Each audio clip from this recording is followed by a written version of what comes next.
안녕하세요. 배신의 장미입니다. 오늘은 이렇게나 못되고 요망한 여자가 있을 수 있는가 싶은 어느 40대 여성의 사연입니다. 믿기 힘든 충격적인 진실은 무엇인지 바로 들어가 보겠습니다.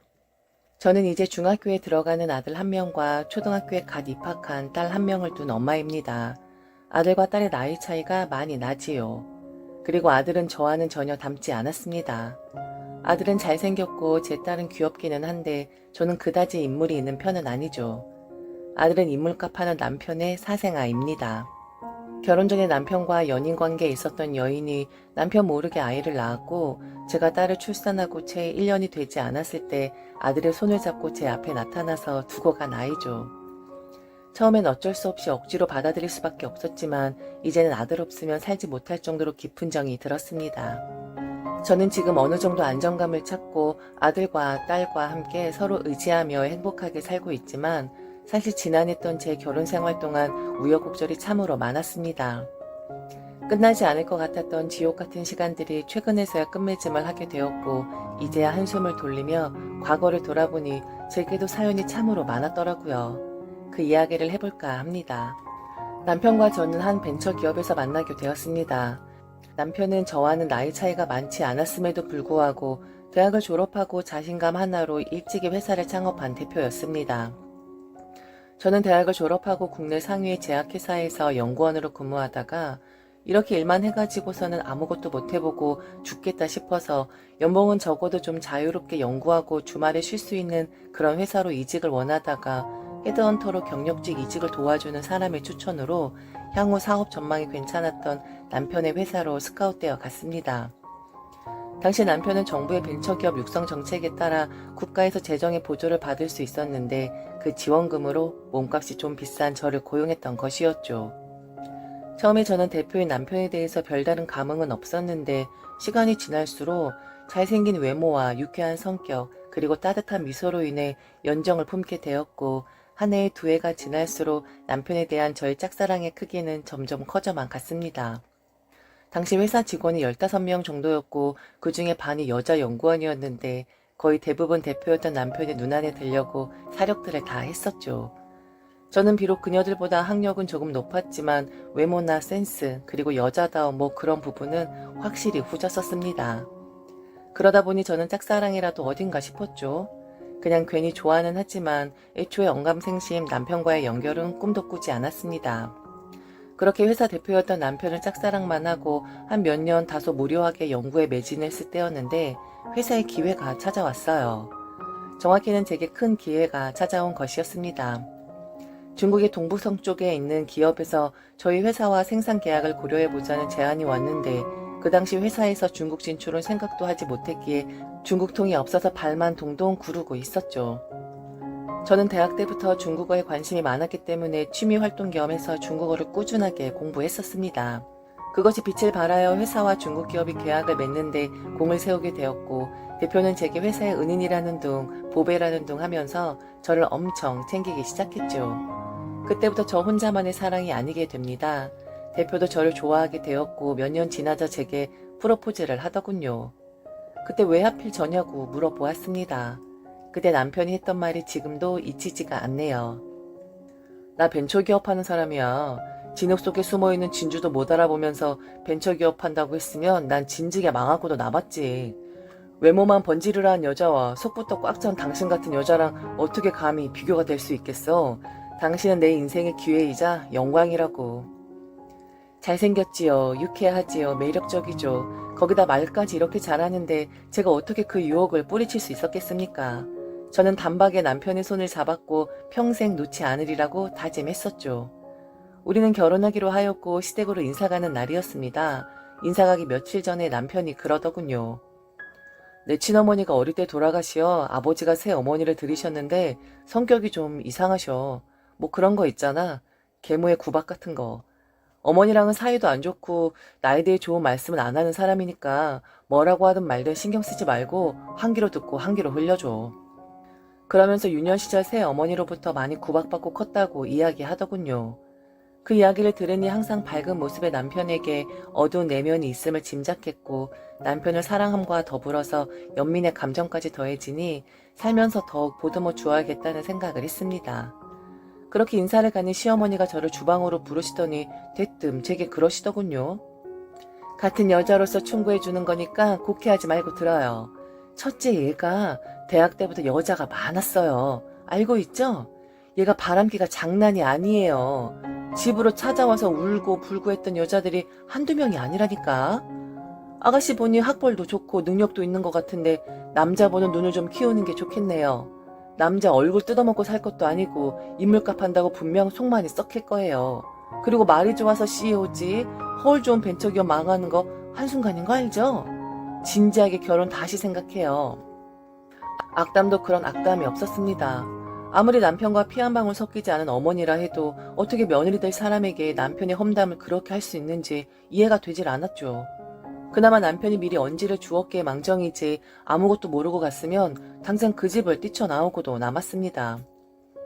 저희 남편에 대한 사랑은 굳건했고 우리는 결혼을 강행했죠. 그 다음부터는 일이 술술 풀리더군요. 회사의 매출액이 부쩍부쩍 늘어서 어느새 15명이었던 직원이 50명 가까이 늘어났고 남편은 부와 명성을 한창 올리고 있었습니다. 남편은 그것이 모두 다 제 덕이라고 하더라고요. 결혼하고 나서 둘 다 회사에 매진하느라 아이를 가질 생각도 못했는데 3년 만에 아이도 가질 수 있었습니다. 그 기간 시어머니의 시집살이는 매서웠지만 저는 남편의 말처럼 한 귀로 듣고 한 귀로 흘리고 있던 터라 속은 좀 갑갑해도 상처받지는 않았습니다. 그런데 참 싫은 소리도 어지간해야 참고 넘길 텐데 제가 임신한 이후로 더욱 제게 모질게 하더군요. 특히 시어머니의 친자식인 시동생이 하나 있는데 남편의 회사가 잘 되는 듯하니 지분이 있는 경영진 자리를 끊임없이 요구하더라고요. 남편은 공부도 잘해서 대학도 잘 나오고 능력도 있었지만 시동생은 대학도 별로고 그다지 머리도 좋지 않았습니다. 그냥 허영심만 가득한 능력 없는 취업 준비생일 뿐이었습니다. 그런 시동생인데 시어머니는 어떻게든 남편과 저의 회사에 지분까지 안겨가며 경영진으로 앉힐 것을 고집 부리셨습니다. 시도 때도 없이 시어머니에게 전화가 와서 언제 자리를 마련할 거냐며 온갖 해괴한 소리를 제게 하고는 했어요. 도대체가 네 남편은 언제쯤 동생한테 자리를 마련해 준다는 거니? 혹시 네가 중간에서 이간질하는 거 아니니? 내가 아무리 생각해도 네가 수상해. 네가 임신했다고 그 아이 낳아서 회사를 꿀꺽 하려나 본데 나는 그걸 죽어도 못 본다.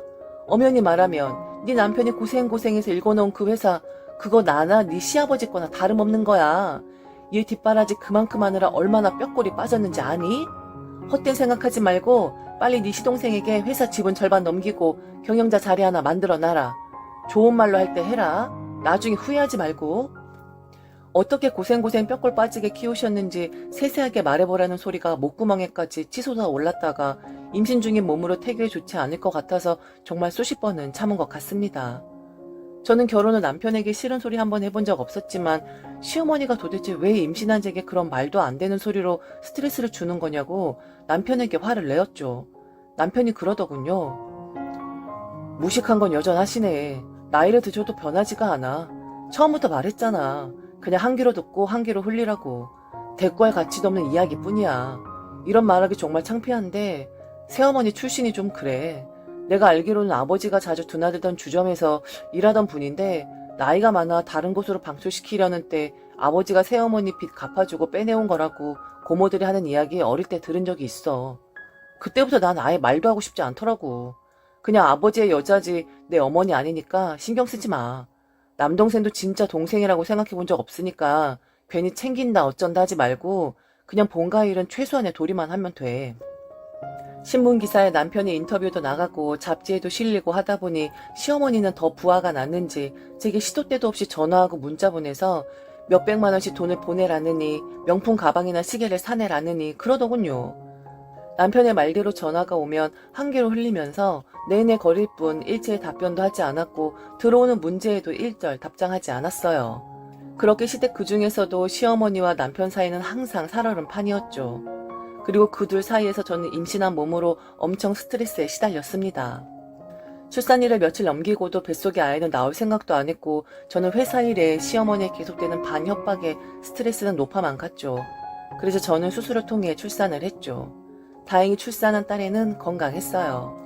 그런데 출산 후에 제 몸에 이상이 생기더군요. 수술 부위에 감염증이 가라앉질 않아 다시 병원에 입원하여 수술을 하게 되었는데 그때 담당 의사가 임신은 더 이상 어려울 거라 했습니다.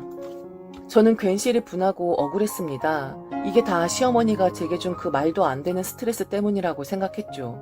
그 뒤로 시어머니에게 연락이 와도 잘 받지 않았습니다. 그때마다 시어머니는 노발대발 하셨죠. 저는 더 이상 거리낄 것이 없었기 때문에 남편 말 맞다나 그냥 무시해버렸죠. 시어머니가 시동생에게 하소연했던지 시동생이 저보고 너무하는 거 아니냐고 하더라고요. 저는 대꾸할 가치도 못 느꼈고 취업이나 잘 하라며 냉정히 말했죠. 그 뒤로 연락이 없었습니다.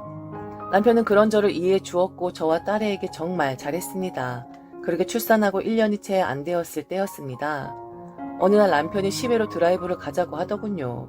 한창 연애하던 시절 남편과 추억들이 많이 있었던 조용한 카페가 있었는데 그곳에서 차 한잔 시켜두고 옛 추억의 감상에 젖어들 무렵 갑자기 남편이 어린아이처럼 엉엉 우는 것이 아니겠어요? 남편은 한참 울었다 한숨을 쉬었다 하며 놀란 제게 미안하다를 반복하며 이야기를 했습니다. 얼마 전에 당신과 결혼하기 전 사귀었던 여자에게 연락이 왔어. 사실 내가 당신 외에 결혼을 하고 싶어 했었던 여자이기도 했었지. 서로 오해가 쌓여서 좋지 않게 헤어졌던 그런 사람이었어. 내가 일욕심이 많았었던 것처럼 그 여자도 일욕심이 대단했던 여자였는데 결국은 나를 버리고 일을 택하더라고. 어느 날 내게 한마디 없이 연락이 두절되었고 한참 후에 그 여자가 다니던 회사에 해외 지사에 발령이 났다는 걸 알았어. 그 사실을 내게 이야기를 하면 내가 가지 못하게 할까봐 호련히 내 곁을 떠났었던 거였지. 그 여자는 나보다 일이 더 중요했었던 거야. 그래서 그 여자를 찾아가는 것도 중단했고 내 마음속에서 영원히 지워버렸어. 그런데 한 달 전에 남자아이 하나 데리고 나를 찾아왔더라고. 내 아들이라고 하면서 말이야. 해외에 나간 이후에야 임신 사실을 알게 되었고 처음엔 나 없이 혼자서 잘 키우고 싶었다고 하더라고. 그런데 아이가 좀 아픈가 봐. 마음이 아픈 그런 아이인데 일 욕심이 많다 보니 그 아이가 자기 인생의 걸림돌이 되는 것 같다고 이제 나보고 책임을 지라고 하네. 그래서 친자검사 했는데 내 아이가 맞아. 미안해. 남편은 말끝을 흐렸고 다시 제게 미안하다고 무릎을 꿇었습니다. 남편은 마치 막다른 골목에 다다른 사람처럼 처량한 모습을 제게 보였습니다. 만일 저와 결혼을 하고 외도를 한 상태에서 태어난 아이라면 저도 못 참았겠지만 남편의 경우에는 어쩔 수 없는 상황이었기에 저는 그 여자와 아이를 한번 만나보겠다고 했습니다. 그렇게 만나게 된 여자는 누가 보아도 아름답고 지적인 외모를 가진 그런 사람이었습니다. 그리고 그 옆에는 초점이 흐린 상태로 앉아있는 아이가 보였는데 왠지 그 아이가 불쌍하다는 생각이 들더군요. 그리고 한눈에 보아도 남편을 참 많이도 닮아 이목구비가 뚜렷하고 잘생겼더라고요. 그 여자가 이야기했습니다. 잘 살고 있는 사람들에게 이게 무슨 날벼락도 아니고 많이 혼란하실 거라 생각해요. 정말 미안하게 됐습니다. 남편분과 헤어질 때도 그랬지만 저는 제 커리어가 너무나 중요한 사람이에요. 아이가 마음이 아픈 관계로 엄마의 지속적인 관심과 사랑이 필요한데 제가 부족해서 실질적으로 좋은 엄마 노릇을 못해줄 듯 싶어요. 거두절미하고 말씀드리겠습니다. 돈을 원하시면 얼마든지 돈은 드리도록 하겠습니다. 그저 이 아이만 거둬주세요. 아이가 성인이 될 때까지 양육비도 충분히 드릴 테니까 아이의 치료비 걱정은 안 하셔도 됩니다. 염치 없다고 생각하실 거 알아요. 하지만 이 아이가 제 아이만은 아니잖아요? 그렇다고 뱃속에 이미 들어온 아이를 해야 할 수도 없었고 그 당시 제 상황을 이해해 주셨으면 좋겠습니다.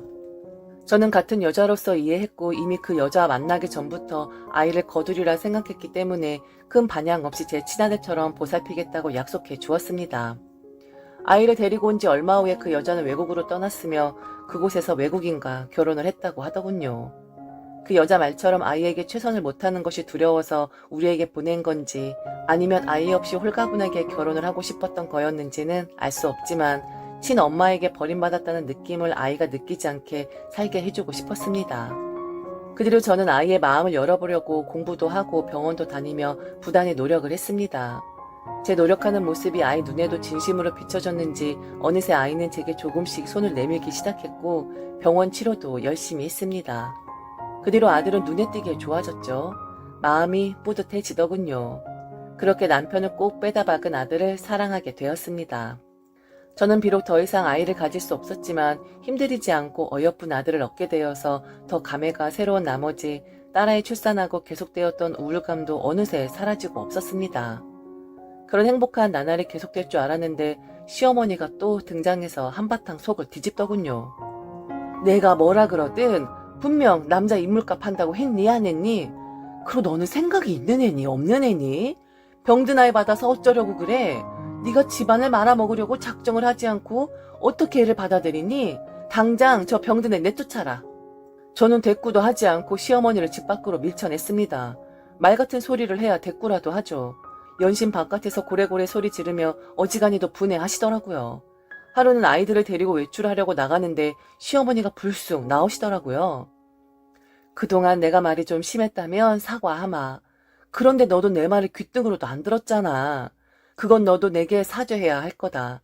여하튼 지난 과거는 다 잊고 내 부탁 하나 들어주면 다시는 너에게 네 시동생 경영자에 앉히라고 말 안 하마. 내 가까운 사촌 언니가 있는데 내가 젊었을 때 신세를 좀 많이 졌어. 그 언니딸이 취업을 해야 하는데 마땅치가 않은 모양이더라고. 그래서 내게 은혜 좀 갚으라고 닥달하는데 내가 무슨 아는 곳이 있니? 아범 회사에 조카딸 자리 하나만 만들어줘. 조카딸이 비서학과 나왔단다. 어차피 아범 회사도 점점 커지고 있으니까 비서 하나 필요할 거 아니야. 그거 시켜줘. 그거 시켜주면 내가 다신 너에게 더럽고 치사해서 부탁 안 한다.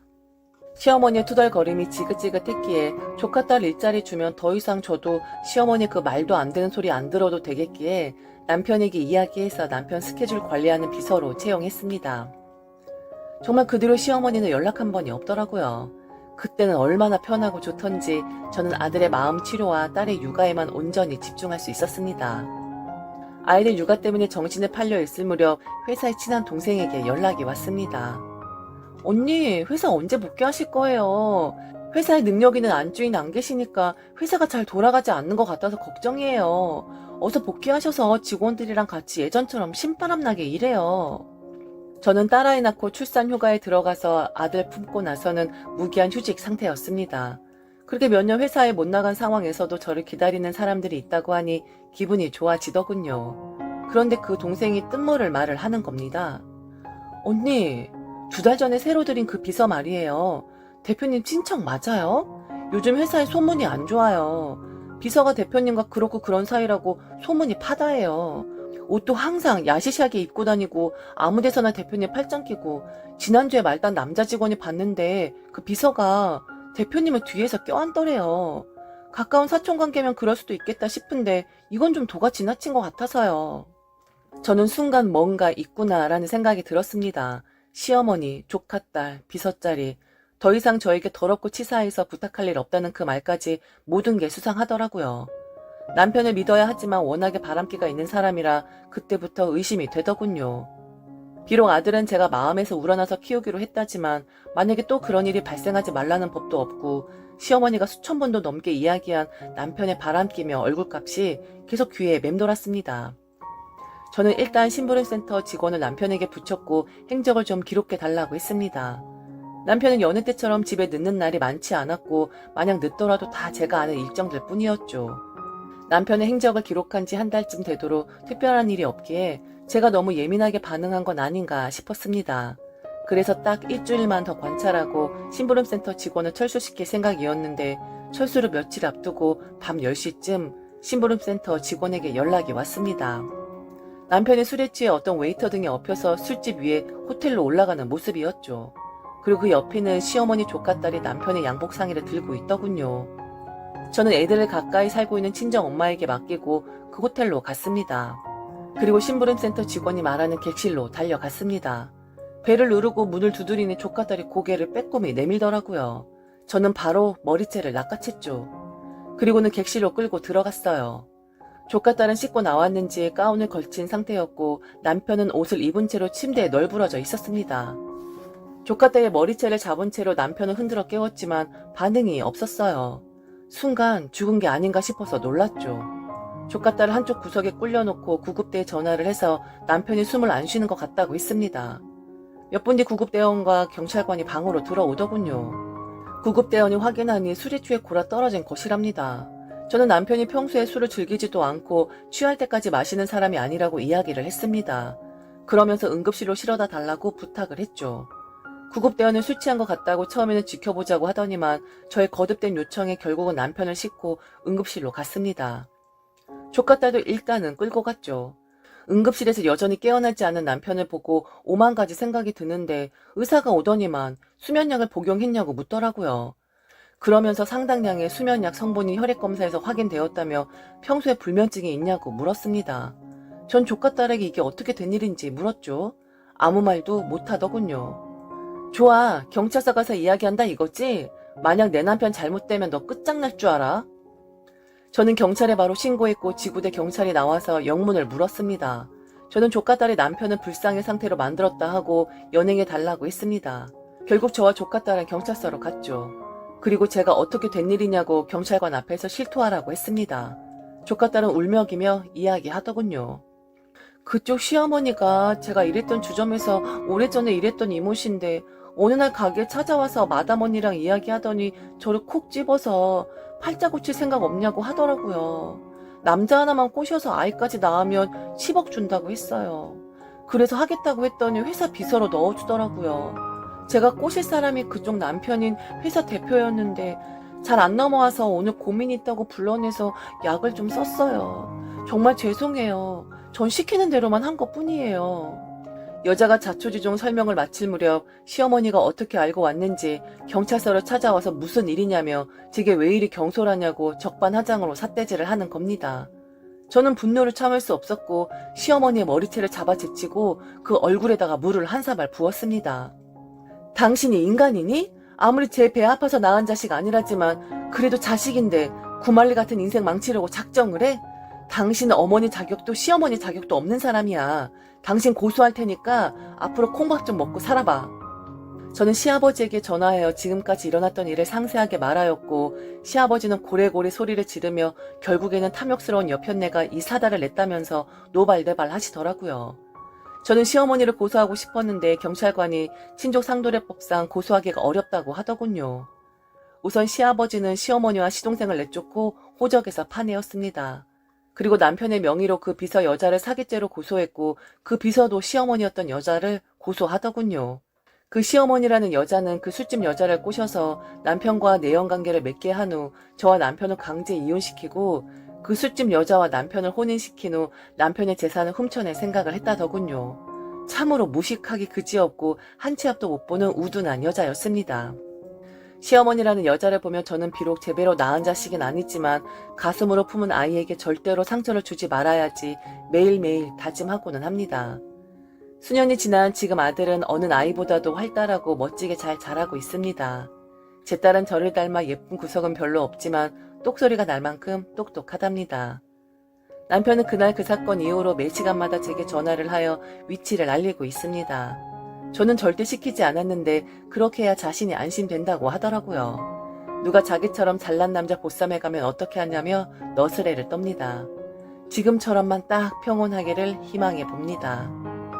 지금까지 들어주셔서 감사합니다. 배신의 장미였습니다.